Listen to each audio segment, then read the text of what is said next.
वो ज्ञानेश कुमार गुप्ता जी हैं वो अज्ञानियों जैसी बात कर रहे हैं, क्योंकि एंटायर पॉलिटिकल साइंस के जो प्रधानमंत्री हैं हमारे, उन्हीं के वो एक तरह से शागिर्द हैं। तो संसद है ये, आपकी प्राइवेट लिमिटेड कंपनी नहीं है। ये भारतीय लोकतंत्र की संसद है। 2023 में एक बिल आया कि इलेक्शन कमीशन के अधिकारियों के खिलाफ कोई केस नहीं चल सकता। तो इस बिल के बाद तो ये हो गया कि बीजेपी और इलेक्शन कमीशन पे कोई केस नहीं चल सकता है, बाकी जिस मर्जी को रगड़ दो आप। इस तरह से झारखंड के मुख्यमंत्री के साथ उनको कई महीने जेल में रहना पड़ा। फिर उसके बाद क्या हुआ, किस तरह की टिप्पणियां आई, इवन दिल्ली के और मुख्यमंत्री के दिल्ली साथ के भी। मुख्यमंत्री भी रहे। तो ऐसा मुझे लगता है कि पूरी तरह से ड्रैकोनियन एक लॉ है ये, कि किस तरह से लोकतंत्र की चूल को हिला दिया जाए। ये डरी हुई सरकार है। साथियों नमस्कार। संसद में शोर के बीच में कई बिल पास करवा लिए जाते हैं, बिना चर्चा के पास करवा लिए जाते हैं और संसद का पूरा औचित्य ही खत्म कर दिया जाने की कोशिश की जाती है। संसद का मतलब है जहां पर चर्चा होगी, पॉलिसीज बनाई जाएंगी, पक्ष और विपक्ष दोनों की बातें सुनी जाएंगी। लेकिन इस वक्त संसद में ऐसा कुछ भी नहीं हो रहा है। एक बिल पास किया गया जो कहता है कि अगर आप किसी संवैधानिक पद पर हैं, सीएम है, पीएम है, यदि आप गिरफ्तार कर लिए जाते हैं और 30 दिन तक आपको जेल में रहना पड़ता है तो आपको सत्ता छोड़नी पड़ेगी, आपको अपनी कुर्सी, अपना पद छोड़ना पड़ जाएगा। पहले तो देखने में ये बिल्कुल सामान्य सी बात लगती है, लेकिन जब ये भारतीय जनता पार्टी के परिप्रेक्ष्य में जोड़कर देखा जाए तो ऐसा साफ तौर पे लगता है कि सरकार तोड़ने की या फिर सरकारें गिराने की एक और तरीका जो है बना लिया गया है। इसी विषय पर बात करने के लिए हमारे साथ कांग्रेस प्रवक्ता आलोक शर्मा जी मौजूद हैं। आलोक जी, क्या एक और तरीका इख्तियार करने की कोशिश की जा रही है सरकारों को गिराने और डराने के लिए? देखिए, मुझे लगता है कि भारतीय लोकतंत्र की बिल्कुल नींव को खोखला करने वाला ये बिल आया है। हम्म। अघोषित इमरजेंसी से अब हम्म। हम सुपर इमरजेंसी की तरफ बढ़ जाएंगे, ये हम्म। बिल अगर पास होता है तो।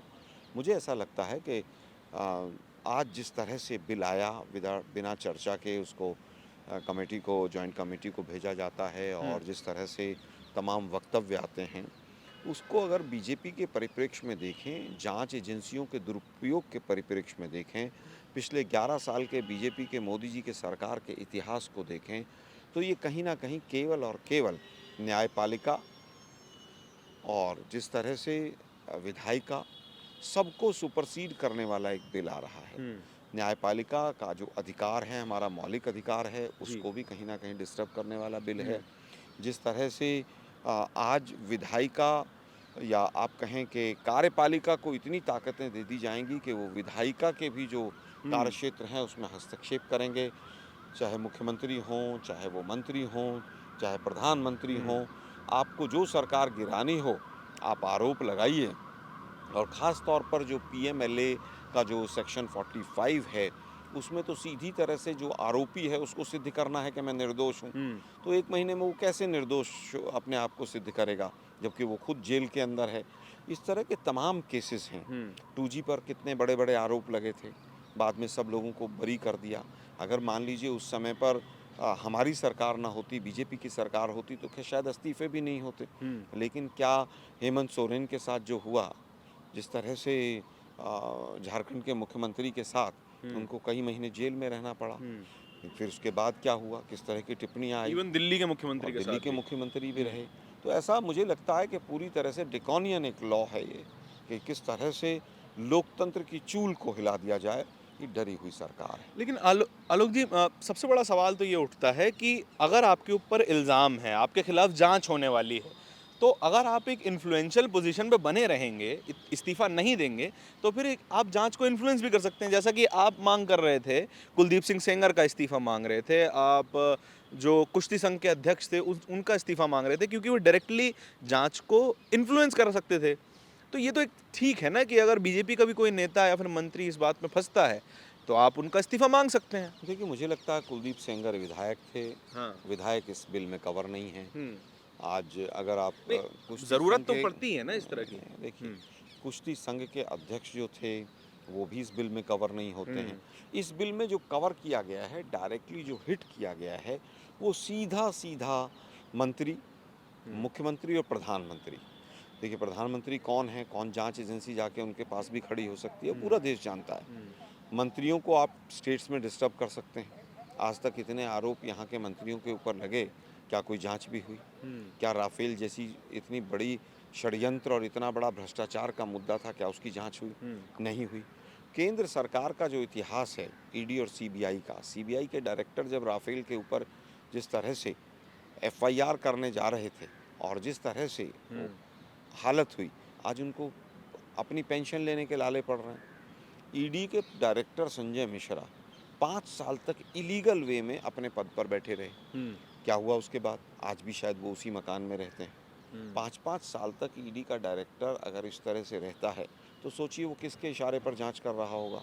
तो ये पूरी तरह से कानून जो है ये न्यायपालिका का भी उल्लंघन है, मौलिक अधिकारों का भी है, अनकॉन्स्टिट्यूशनल भी है और फेडरल स्ट्रक्चर को भी कमज़ोर करेगा। मतलब आप क्लियरली ये कहना चाहते हैं कि बीजेपी हड़बड़ाहट में ये चाहती है कि अब केंद्र में तो वो लगभग बैसाखी पे चल रहे हैं, राज्य की सरकारों को भी अब वो डिस्टर्ब करना शुरू करेगी। जैसे दक्षिण में उनका बहुत ज़्यादा प्रभाव नहीं है, 2 राज्यों में आपकी सरकार है, मतलब इंडिपेंडेंटली आपकी आपकी सरकार है, तो उन सरकारों को भी डिस्टर्ब करने की कोशिश करेगी। पूरी तरह से आज तक ये नहीं पता चला कि देश के उपराष्ट्रपति कहाँ गायब हो गए, लेकिन अपोजिशन के पार्टीज़ को कैसे टारगेट किया जाए उनका सीधा सीधा मकसद यही है, इसके अलावा कोई मकसद नहीं है। अभी पिछले साल ही 2 साल पहले ही 2023 में एक बिल आया कि इलेक्शन कमीशन के अधिकारियों के खिलाफ कोई केस नहीं चल सकता। तो इस बिल के बाद तो ये हो गया कि बीजेपी और इलेक्शन कमीशन पे कोई केस नहीं चल सकता है, बाकी जिस मर्जी को रगड़ दो आप जिस मर्जी की सरकार गिरा दो। 1 महीना क्या होता है? अरे भाई कितने ऐसे ऐसे केसेस आए हैं जिनके अंदर मान लीजिए इसमें केस का भी डिफाइन नहीं है। भाई आपने कहा हीनियस केसेस होंगे, हीनियस क्राइम होगा। हीनियस क्राइम, मर्डर, रेप जैसे क्राइम्स। मान लीजिए किसी महिला ने रेप का कोई आरोप लगा दिया और उस व्यक्ति के पास उस तरह के सोर्सेज नहीं हैं कि वो अपने आप को डिफेंड कर पाए, तो क्या होगा फिर? कितने केसेस कन्विक्शन होते हैं रेप के और तमाम जो हीनियस क्राइम्स हैं।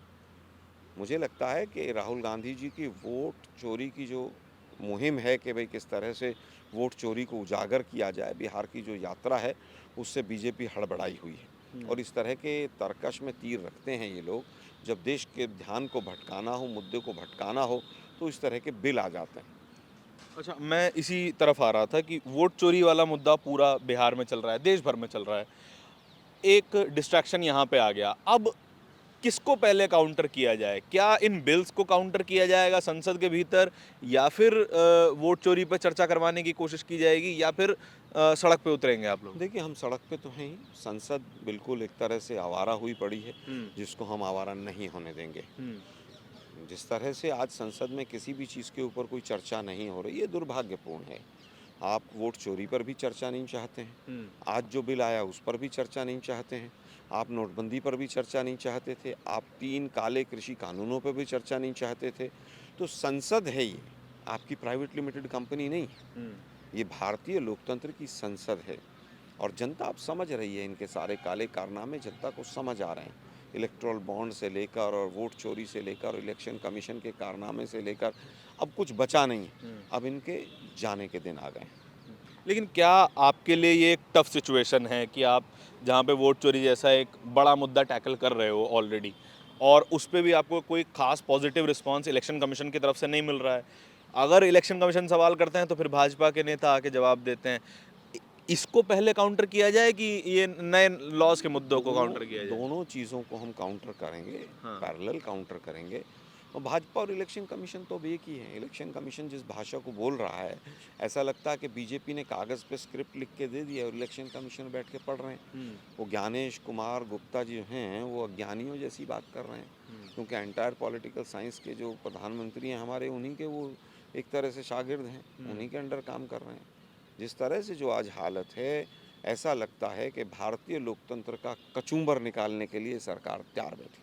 अच्छा, मैं एक बिहार के नेता की बात करना चाहता हूँ, प्रशांत किशोर, जो कि वोट चोरी के मुद्दे पे तो राहुल गांधी के साथ खड़े होते हैं कि इलेक्शन कमीशन को इसका जवाब देना चाहिए।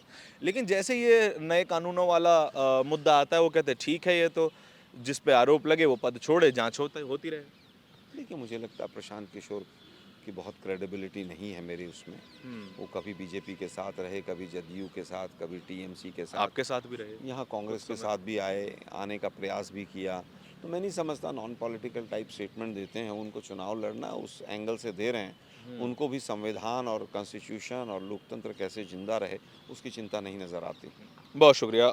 संसद में इन बिलों के बारे में कहा भी गया कि पुलिस स्टेट बनाने की कोशिश की जा रही है, सरकारों को पुलिस के अधीन कर देने की कोशिश की जा रही है। हमारे साथ आलोक शर्मा थे। आपके इस पूरी बातचीत के बारे में क्या विचार हैं, कमेंट सेक्शन में बताइएगा ज़रूर। कैमरे के पीछे मेरे साथी तौहीद के साथ मैं धारण। बहुत बहुत शुक्रिया।